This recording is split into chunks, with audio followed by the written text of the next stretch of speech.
Hi, everybody. Welcome to the C'est La Vie podcast. I'm Laura. And I'm Sebastian. And we're here to talk about the making of the web series C'est La Vie. Yeah. And today, we are talking about episode 9. Right. And that episode was kind of crazy. It was shot throughout our entire production.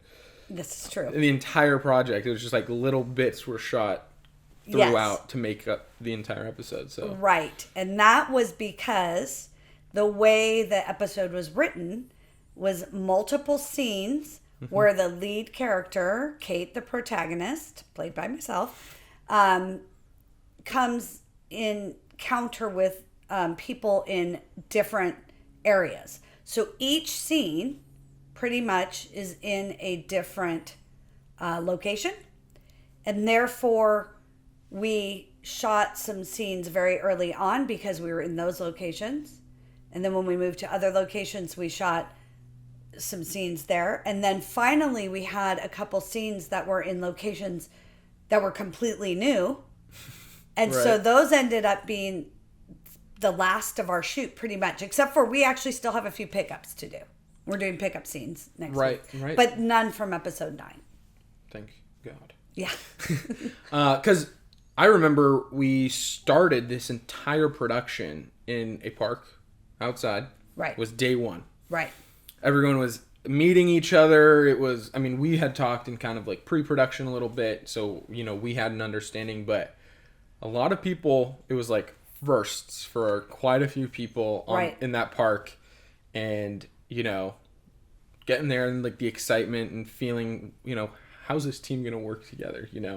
Hi, I'm whoever, and I'm your fill in the blank. That was a lot of it that day. Right. I remember, I gotta give credit to myself because I was a featured extra. That's right. That day, you and I had a moment. It was awesome. You kicked me off a bench. Kicked you off a bench, and then you that made me fall to the ground. Yeah, and then you got on the bench and screamed at us a little bit.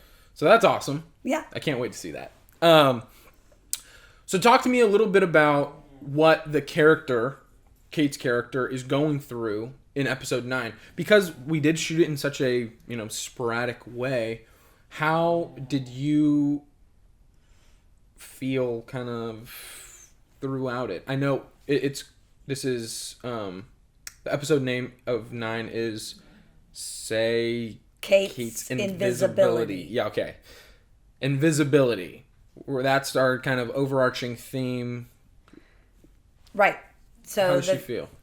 She feels invisible. Right. So it was an episode where we really had fun playing with the idea of how older women feel invisible.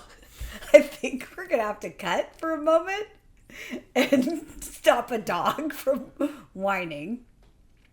Yeah. I don't know if should we cut? Should we cut or should we just keep talking through it? Up to you. She got really loud that last time. I know. No, we don't have to cut. I think we just need somebody to move the dog out who's making the groaning noise because she's unhappy being over there. She really wants to be on the podcast. Yeah, she does. So she, I don't know if Crew just went in front of the camera or not. We'll see. We'll see in playback. But she really wants to. I assume she could be in here, I guess, if she really wants to be. So back to what we were talking about. Yeah. We were with Kate's Invisibility. We were my co-writer Deborah and I were really having fun with how Kate could feel invisible. And this idea actually came from one of our story creators, one of the people who first kind of was involved with us on the initial story creation, and that's Hervé. And Hervé, we had said to him many times, you turn 50 and you kind of feel invisible. You feel like nobody pays attention to who you are. Nobody cares anymore. Like you're not this viable young thing. Like when you walk down the street when you're young, people tend to look at you. I mean, women will compare themselves to you and men will, sometimes check you out or whatever. It sort of stops happening. And so when that stops happening, you're like, oh, wow, I'm really invisible. And then you will notice when you're talking in a group, sometimes, you think, oh, well, I'm probably the wise one. So people are going to want to listen. And no, you're not old enough to be wise yet. They don't give a shit in that, about like, you. purgatory. You're in like this little pocket of time. Right. So you're not the wise one. This happens to me in meetings and a lot of this happening on the show comes from these feelings where I'm like in a meeting with other parents in this association at school, and I'm giving something that I think is wise advice because I'm one of the parents that have been there the longest, and they're like, poo your idea, it's old school.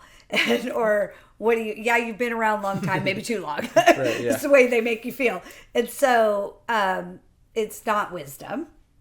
And yet you're not part of the zeitgeist of what's happening for them at their age and in what they're doing. So I think that we really wanted to dive in to Kate being invisible. And what was a fun way for Kate to be invisible?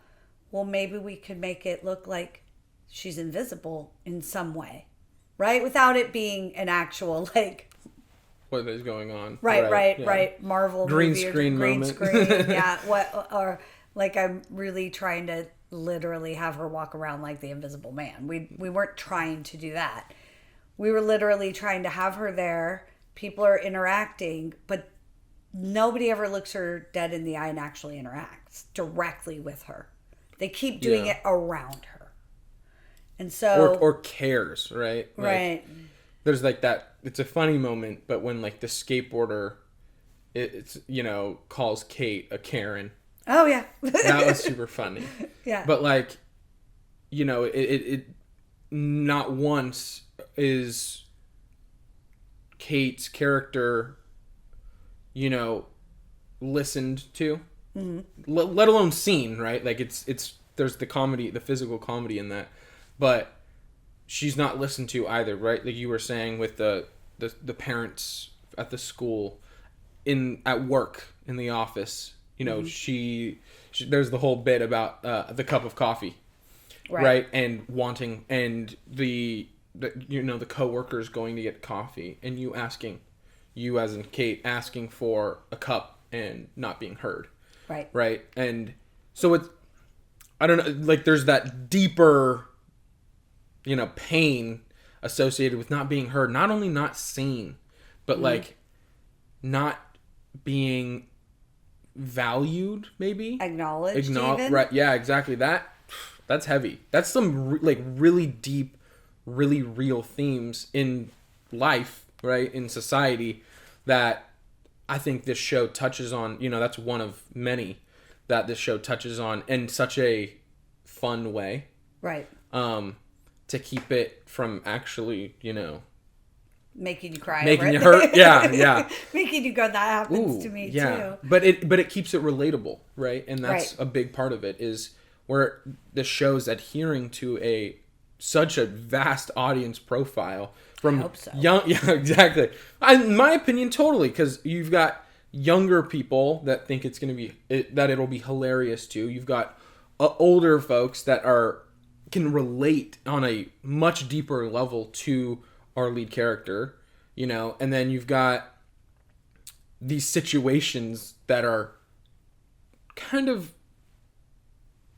I would say, I wouldn't say common, but like what comes to mind is like stock character-y for, the school is very stock granola school feel, people understand what that so we take their sort of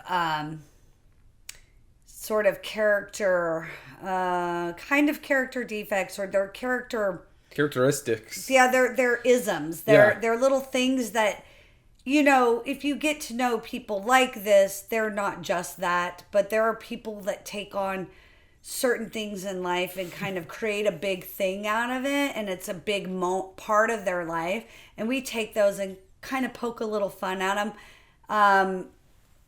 on the side that it's like Kate doesn't get it. Yeah. So I'm not literally trying to poke fun at people who believe in all the things that they think help them Totally. through life. But the character Kate doesn't get it. So for her, then it kind of looks like, it doesn't even look like she's necessarily poking fun at it. She's just like crying out like, this isn't working for me, whatever your holistic things are, or your need to be this way. This isn't me. It doesn't work for me. And so I feel like, it doesn't matter what side of the fence you are on, whether you believe in, that you must be organic or not organic, whether you must be vegan or not vegan, whatever. I think that we're not talking about it in a way where we're saying like you're wrong or right. There is no or wrong. It's funny that Kate doesn't get it and they're this way. I think so it's the juxtaposition of the two against each other. And I think it's shot in a way which is very much middle ground, but from Kate's perspective. So you get it. You get that it's Kate's like world that we're in. And we also have to remember Kate's a different generation. Totally. So these moms are millennials, most, I'm sure. Maybe some are Gen Xers. Kate's at the top of Gen X, right below Boomer. And then you have the bottom of Gen X. Well, I'm a Gen Xer. I will tell you, my end of Gen Xers, we're a little bit different than the bottom of the Gen Xers. So it's interesting that it's one gap. And I'm going to bet the boomers would tell you that about their span. Totally. That the top boomers, like the oldest boomers, are different than the youngest born boomers. But I will tell you, there is a pretty big divide between me, Gen X, and even those youngest boomers in our value system and how we function in the world. And that is because, so my sisters are all boomers. And the one closest to my age probably is closest to my value system, but she still has a lot of old world value that I see no part in taking because they were all raised in such a way where even though they were in a time period where, they were all born prior, literally at the very beginning of the women's lib movements. Mm-hmm. So they were babies through all that. But what I'm saying is I was born after it was complete. Right.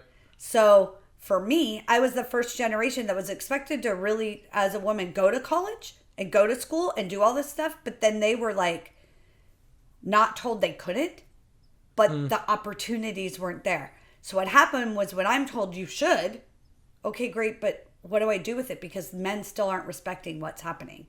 So I come from a generation, I'm writing from that point of view, that character's coming from that same generation. And I'm writing from a point of view of the way she understands the world, right. The way she sees things. Now, obviously, I've got younger children, and so I'm around a lot of younger people. I see their perspective, and I'm not saying it's right or wrong, but I'm saying that they do view things and the way things should be approached differently than the way I was taught or viewed them as a younger person. So we're trying to just take all that and mine it for comedy. For sure. And have everybody be somewhat relatable in some way, except for the really over the top characters. Right. And I mean, I think it comes off so funny. Like, it really does. Because I think something that was coming to mind while you were just talking was when you're writing, how much of it, or can you talk about, when you're writing, how much is life experience, how much is new creative coming up with, how much of it is you? And I know Kate is, loosely based on your life specifically, but like in general, for writing, for screen or for play, on stage, how much of it do you like credit to, growing up in the beginning of Gen X and with boomer sisters? Yeah, with boomer sisters. Or different value system. My oldest sister has a completely different value system than I do. Is that a huge part of how you're writing, what affects your writing, or just your creative process in that way? For me, yes, because I'm not the type of writer. There's people out there like Stephen King who put their mind into a different world and explore this whole creative idea of making up a lot of things. the word making up is bad, creating a Yeah, lot of yeah, things. yeah. But for me, for the type of comedy that I do and know how to do, is I need to take some grain of something that is within my understanding and my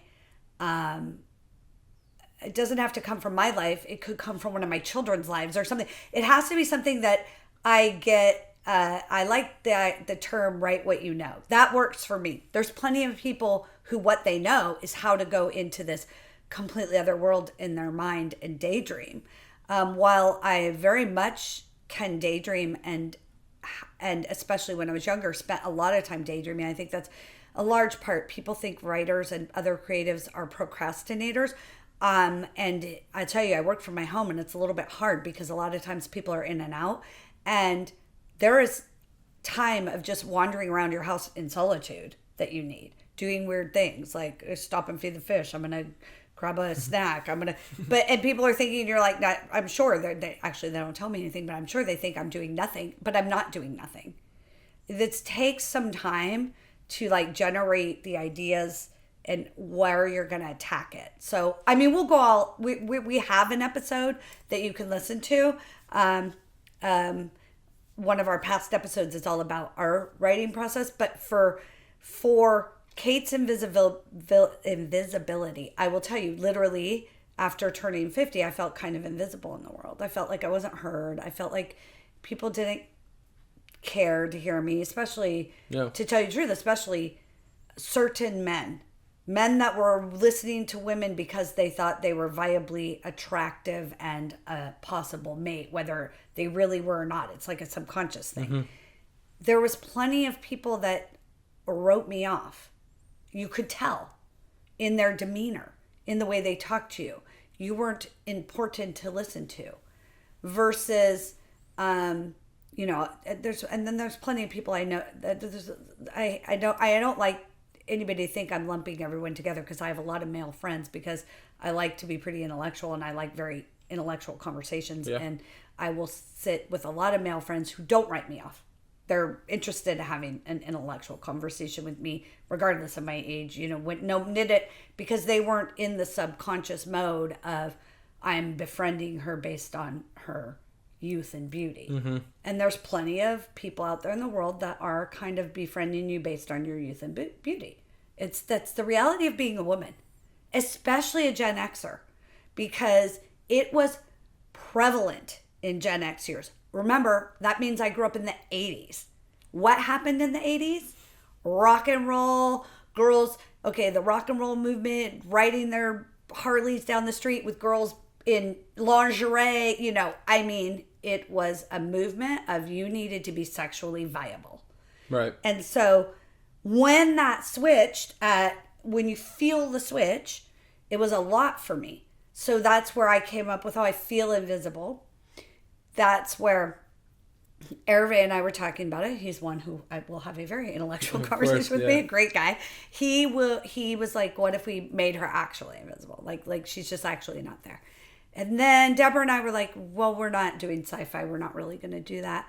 But we took his idea and we did what we knew with the idea. So we took a real thought and feeling and then created scenarios where it could seem like did the person ever see Kate there? Was she invisible in some weird way? Yeah, I mean, and I think a big part of it too, I'm just kind of replaying even the park scene. Right. Right, where it's just like a series of events that happen of invisible, like ignored, not seen, completely interrupted and hurt, But like there's a ooh, I just lost your train of thought. Lost my train of thought. It'll come back. There's a with that series of so with that series of things, you're being, obviously unseen, but in society today, these different scenarios that happen to you are like extremely real. Yes, you came up with them, it was creative, but like that, being ignored, someone on their phone, someone on the skateboard. Like, these are things that do happen. And I think it kind of speaks also in a way to society, and specifically social media. For sure, 100%. And we talk about this, you and I, often off camera, of course, Right. About attention span, right, and everything. And so I think that specific part of episode 9 is really important, because it does also portray the world in which Kate lives in, like the real world, that is not only is Kate invisible, but the world is unaware as well and distracted. And I think that's a smaller theme, but it is completely touched on, and you can totally see it in episode. Yeah. Well, that's actually something I was going to say, is tie it to for the younger people. You were saying earlier how, it's something people can totally relate to is being unheard. And it's sad because I can, I'm a pretty sensitive person. I'm a pretty vibrant person, so people assume I'm not very sensitive because I'm outgoing and out there. But I can be a really sensitive person. I can really kind of pick up on people's moods, and I can be somewhere where I'm being unheard or something, and I can feel really bad. But other times, I go out of my way to notice when other people aren't heard. Yeah. And try to do something. But I notice a lot of the people unhearing are completely unaware that they too get treated that way at other times. For sure. I have a very similar thing where I like to go out of my way to hear the people that maybe aren't even advocating for themselves, aren't trying to be heard so much. When you're leading, when you're on a set, when you're directing, whatever, Yeah. when you're the lead actor in a musical or a play or whatever, there's those ensemble members that have a fantastic point of view, a fantastic perspective, but won't really advocate or speak up for themselves. And I think having those big personalities, those you walk in the room and you're going to make friends with everyone there, having that awareness of, okay, I want to hear that person, that ensemble member, that extra, that PA on right. set, that person in the coffee shop, that person in the school room, whatever, having that awareness and, want to help them. I think that's such a beautiful thing and so important, and people really don't do that. No, often. I mean, no, not often. And when you come across those people that do, and you notice them taking the time to do that for others or even for you, it's amazing. Yeah. But, and it's very special.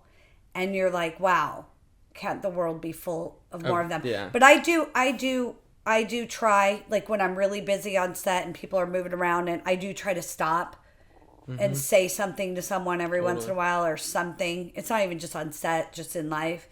Because we can all get really busy, and some people can feel like less than or shrunk. Totally. And it's normal. That's the thing. It's like, I feel like people make it like, oh, well, that person's just, somebody who's shy or feels bad about themselves, or, we can't coddle everybody. Oh, now this will get me into the whole thing about homelessness. Like, it really drives me crazy that we can't take care of everyone. But there are people in this world that can't take care of themselves. There are people in this world that can't advocate for themselves. Yeah. There are people in this world that can't speak up. It's not within their demeanor. Right. So if I'm somebody that can, then I can do. You will, yeah. Like, I can take that moment. Yeah. And I just wish that more of the people that can would stop ignoring. Yeah. And I feel like social media is exactly one of the things that's given people the opportunity to funnel focus, and not really care. I don't even know if it's that they don't care. They just ignore. Yeah. The out of sight, out of mind kind of thing. Exactly. Either they're so distracted or so, literally down in your phone, right? Like, or whatever. It's looking down. I recently, deleted all my social media for about 8 months or so. Everything. And it was just like, looking up and out at the world again. Yeah. And, I did the math and, like, the time over the past 8 years, and it was, like, horrific how much time I would have spent, or, how much of my life as a younger person was gone in the past 8 years. It was, like, horrible. I scared myself out of it. I find people completely wasting their time. Listen, I like to look at a good TikTok. We're gonna put this out on TikTok. It's a fantastic tool. I like to look at a good Instagram. I'm really bad at getting enough out there because I purposefully don't check it some days. Yeah, me too. So then it puts me behind. So it's like I either need to hire a company to get our social media, or I need to schedule time and say, this is exactly what I'm going to do to get this out on these days. And, it is a good tool. So do I think it should be completely gone? No. But do I think people should spend more time putting it down and talking to each other? Yes. And they're doing all these things in Europe where they're like opening up a church and putting tables in with games and books and coffee and stuff, and having people come in for like 4 hours but they can't bring their phone in.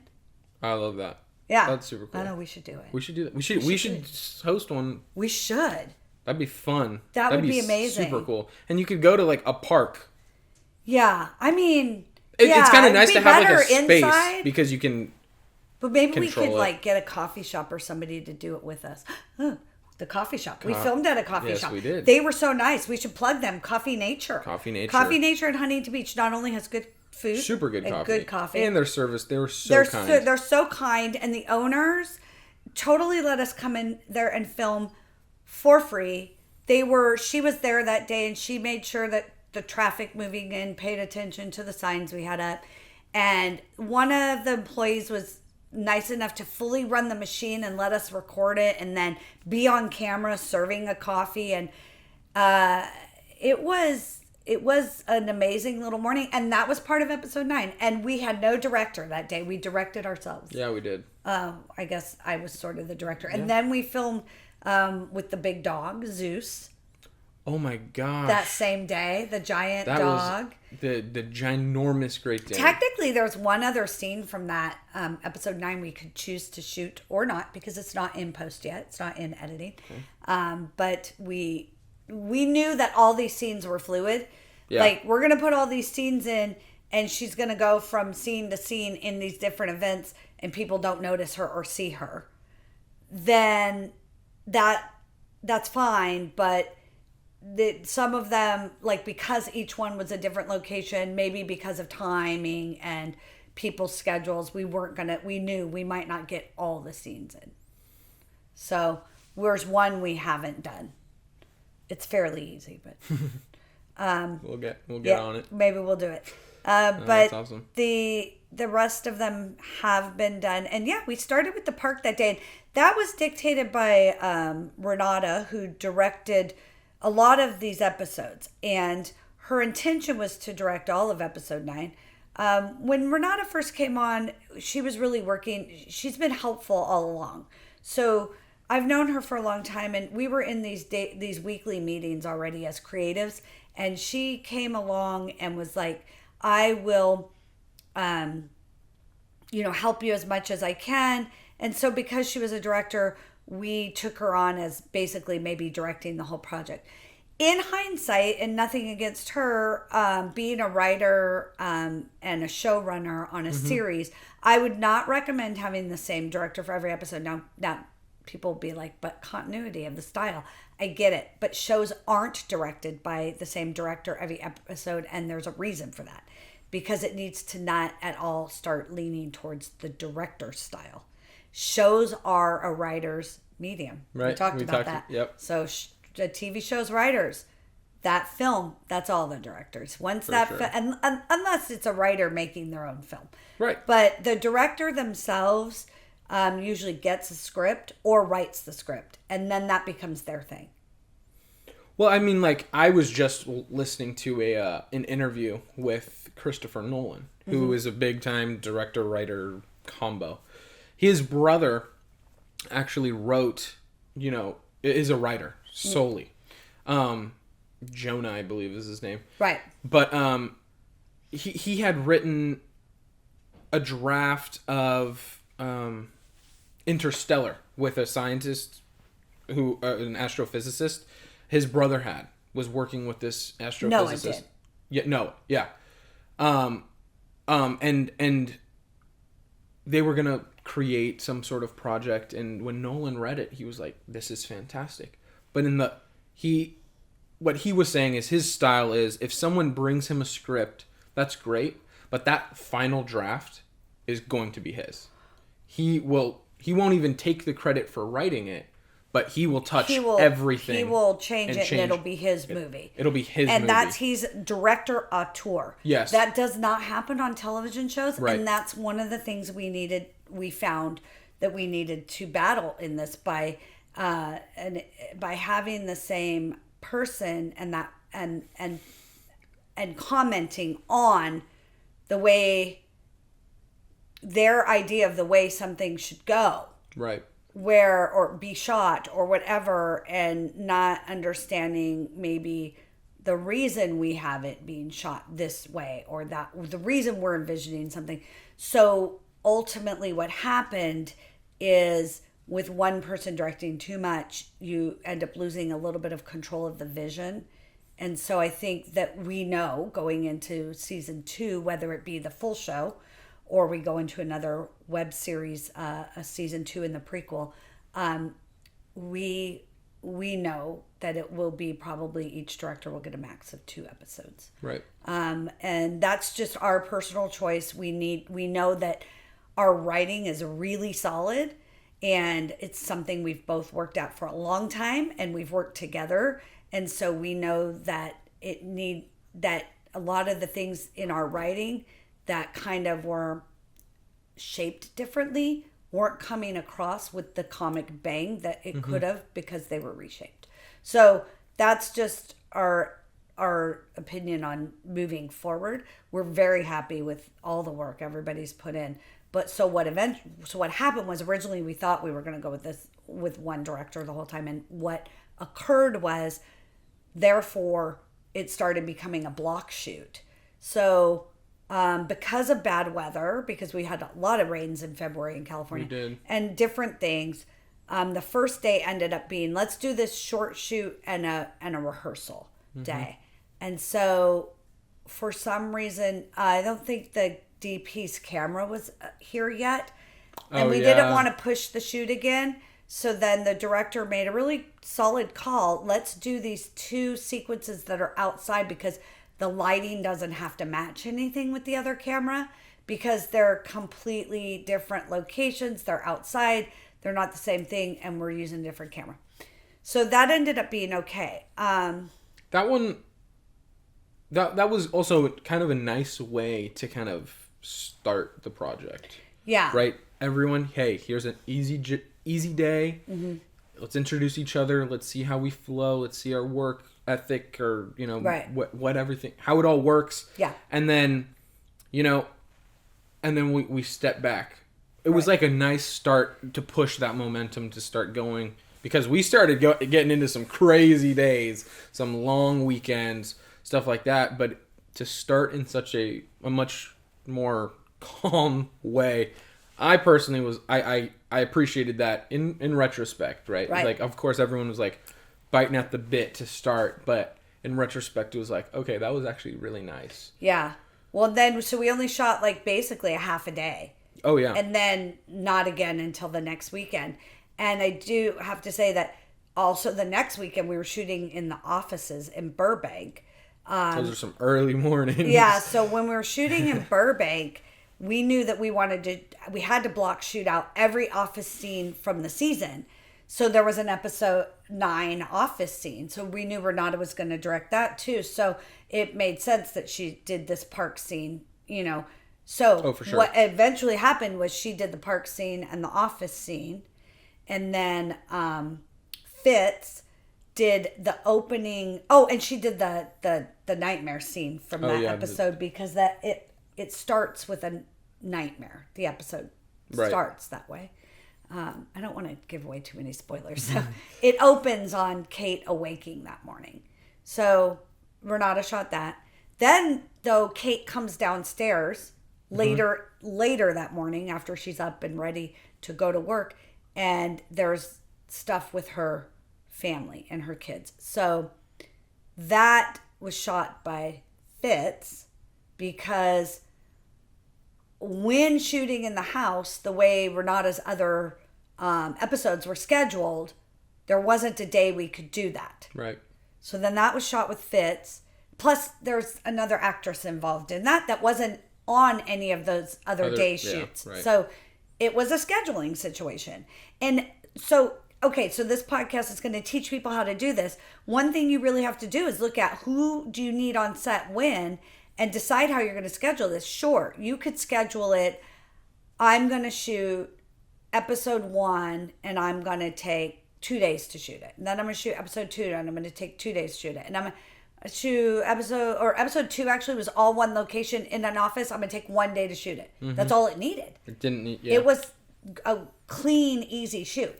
So you could do that. But what happened was we knew, okay, there's an actress who's in episode 9, at the top of episode 9. She's in episode 4, and she's in episode 10, at the bottom of 10. Okay, maybe we should take the top of 9 and the bottom of 10 and shoot those in the same day, so that the poor... We don't have to ask her to come back. Also, partially because we are in Orange County, California. A lot of the actors and people were coming from Los Angeles because that's where most of the people who want to be in the business live. Right. We are strange Orange County people. Like to live by the beach. It's just more chill. It's a little more chill. It's our vibe. Yeah. So we were being cautious about asking people to come too often. Yeah. So it ended up being this way.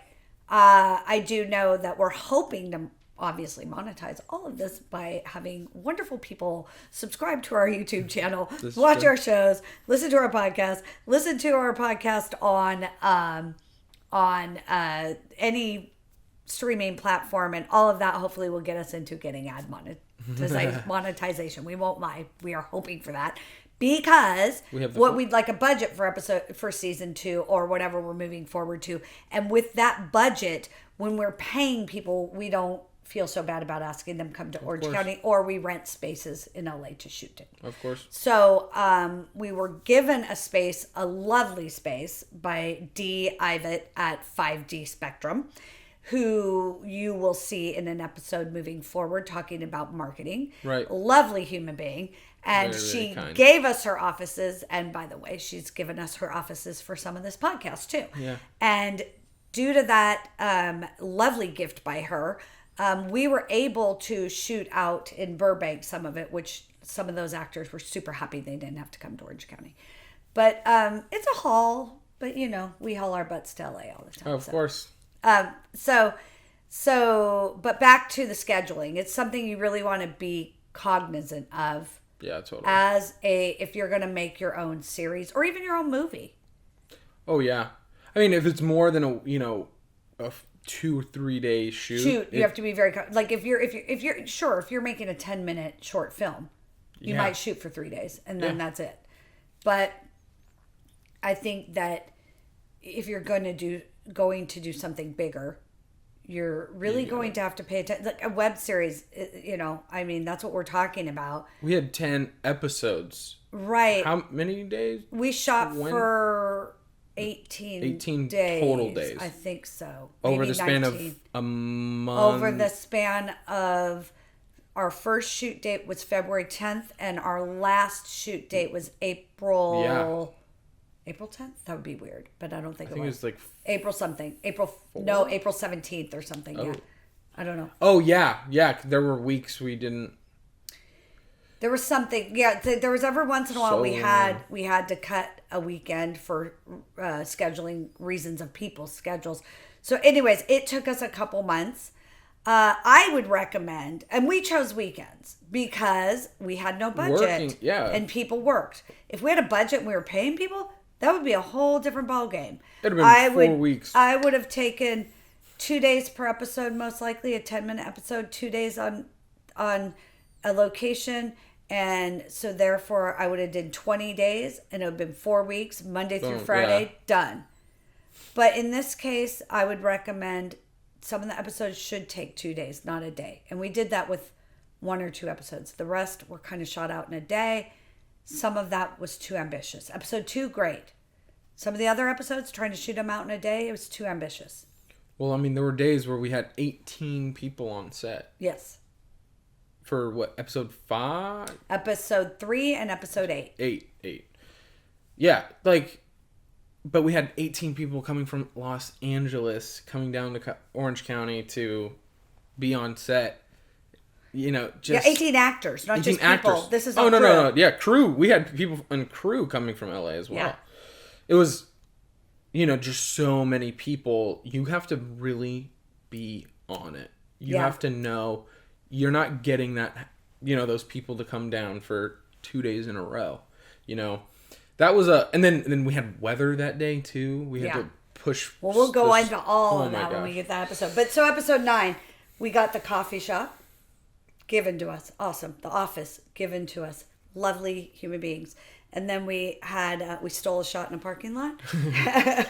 We stole a shot in a park. Yep. We didn't get... The dog in the parking lot. That's the lovely thing about being in Orange County. Nobody walks up to you and cares.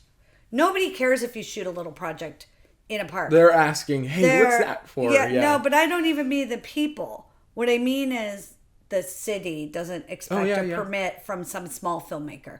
Now, if you came out here with a big old, you know, 3/4 ton grip truck and you're like unloading all of parking on the side of the road, they would ask you to pay. But if you're a little crew setting up somewhere, the cities around here really just don't care that much because they know you're not paying. You're not making anything that's monetizing, and you're not, except the city of Huntington Beach. I do not shoot in the city of Huntington Beach. They do require permits. Interesting. I didn't know that.